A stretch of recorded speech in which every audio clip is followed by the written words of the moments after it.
ORR dangerous గా మారింది. చీకటి పడిందంటే చాలు ఆ ప్రాంతం గుండా ప్రయాణించాలంటే హడలిపోతున్నారు. ఓఆర్ఆర్ ప్రధాన రహదారిలో ప్రభుత్వం విద్యుత్ లైట్లను ఏర్పాటు చేసింది.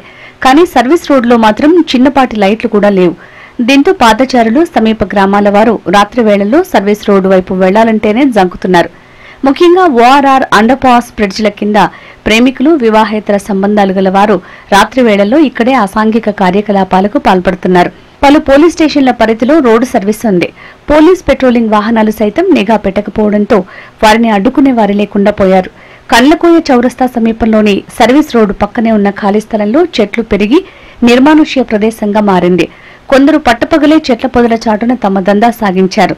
స్పందించిన పోలీసులు వాటికి అడ్డుకట్ట వేశారు. కొన్ని నెలల పాటు పెట్రోలింగ్ చేయడంతో ఆగినా ప్రస్తుతం సర్వీస్ రోడ్డులో పోలీసులు లేకపోవడంతో పోకిరీలు మళ్లీ రెచ్చిపోతున్నారు.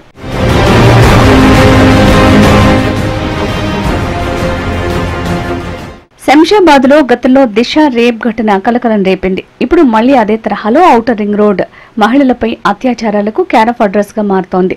మేడ్చల్ నియోజకవర్గ పరిధిలోని ఓఆర్ఆర్ సర్వీస్ రోడ్డులో ఒక్కచోట కూడా సీసీ కెమెరాలు లేకపోవడం విస్మయానికి గురిచేస్తోంది.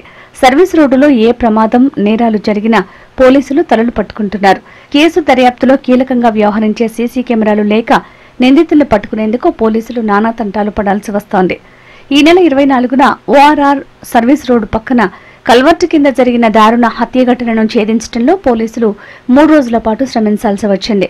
చివరికి హత్యకు గురైన మహిళ చేతిపై పచ్చబొట్టుతో వేయించుకున్న పేర్లు, ఇతర ఫోటోలతో పాటు జిల్లాలో లుకౌట్ నోటీసులు అంటించగా వాటిని చూసిన మృతురాలి బంధువులు పోలీసులను ఆశ్రయిస్తేనే హత్య కేసు నిందితుడిని పట్టుకోగలిగారు.